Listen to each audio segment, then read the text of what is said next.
ఈరోజు 28వ తారీఖు జనవరి 2026 బుధవారం. ఈరోజు మిథున రాశి వారికి విద్యార్థులకు ఈరోజు చదువు పట్ల బద్ధకం పెరుగుతోంది. సినిమాలు షికారుల మీద ఆసక్తి బాగా పెరిగిపోతోంది. కాబట్టి చదువు నిర్లక్ష్యం చేయకండి. ఉద్యోగస్తులు అప్పగించినటువంటి పని టైంకు పూర్తి చేయకపోవడం వల్ల మీకు ఉద్యోగ ప్రమాదాలు ఉన్నాయి, జాగ్రత్త. వ్యాపారస్తులు పోటీదారులు మీ వ్యాపారాన్ని దెబ్బతీస్తారు, జాగ్రత్తగా ఉండండి. స్త్రీలు వంటలు చేసేటప్పుడు చిన్న చిన్న గాయాలయ్యే అవకాశాలు ఉన్నాయి, పొయ్యల దగ్గర జాగ్రత్త, చాకులు కత్తిపేటల దగ్గర జాగ్రత్త. ఇతర దేశాల్లో ఉండే భారతీయులందరూ కూడా వర్క్ పర్మిట్ విషయంలో కానీ లేదా అక్కడ ఫిక్స్డ్ వ్యవహారం విషయంలో కానీ ఇబ్బందులు కనపడుతున్నాయి. తత్వ జాగ్రత్తలు తీసుకోండి. గృహాలు మార్పు వాయిదా వేసుకోండి.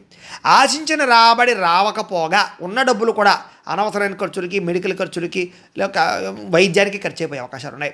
అలాగే చిట్టీలు కట్టేటప్పుడు జాగ్రత్త తీసుకోండి. నమ్మక ద్రోహాలు కనపడుతున్నాయి. ఈరోజు ప్రయాణాలు వాయిదా వేసుకోవడం మంచిది. మధ్యలో ఆటంకాలు ఎక్కువ ఎదురయ్యే పరిస్థితి కనపడుతుంది. మీ తోబొట్టుతోటి లేదా అన్నదమ్ముల అక్క చెల్లెలతోటి ఆస్తి వివాదాలు ముదిరే అవకాశం ఉంది. కాబట్టి ఆవేశంగా మాట్లాడుకోకండి.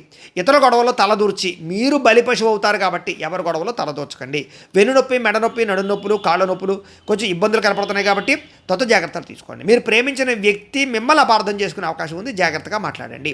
ఇంటి సమస్యల వల్ల భార్యాభర్తల మధ్య దూరం జరిగే అవకాశం కనపడుతుంది. కాబట్టి శారీరకంగా కలుద్దామని ఇంట్రెస్ట్ ఉన్నా కలవలేని పరిస్థితి భార్యాభర్తల మధ్య కనపడుతుంది. ఇక జాగ్రత్త. కొత్త వెంచర్స్ లేదా కొత్త రియల్ ఎస్టేట్ వ్యవహారాల్లో డబ్బులు పెట్టుబడి పెట్టేటప్పుడు జాగ్రత్త తీసుకోండి. తిరిగి రావడం కష్టం అవుతుంది. కుక్కలో లేదా ఇతర జంతువులతో జాగ్రత్తగా ఉండండి. కనిపించుకునే అవకాశాలు ఉన్నాయి, జాగ్రత్త. మీకు కనుక లక్ష్మీనారాయణుడు అంటే కనుక ఇష్టమైతే కనుక ఒకసారి ఇక్కడ లైక్ చేయండి. ఆయన ఆశీస్సులు మీకు ఉంటాయి.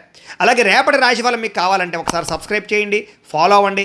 ఇక్కడ కనపడుతున్నటువంటి లింక్ మీద మీరు క్లిక్ చేసినట్లయితే మీకు ఈరోజు ఇంట్లో లక్ష్మీనారాయణ స్వామివారికి పూజ ఎలా చేసుకోవాలో వీడియో వస్తుంది. ఆ వీడియోని ఎదురుకుండా పెట్టుకుని మీ ఇంట్లో ఈరోజు లక్ష్మీనారాయణ స్వామివారికి పూజ చేసుకుంటే మీకు ఈరోజు శుభప్రదంగా ఉంటుందని తెలియజేస్తూ లైక్ చేయడం మాత్రం మర్చిపోకండి. స్వస్తి.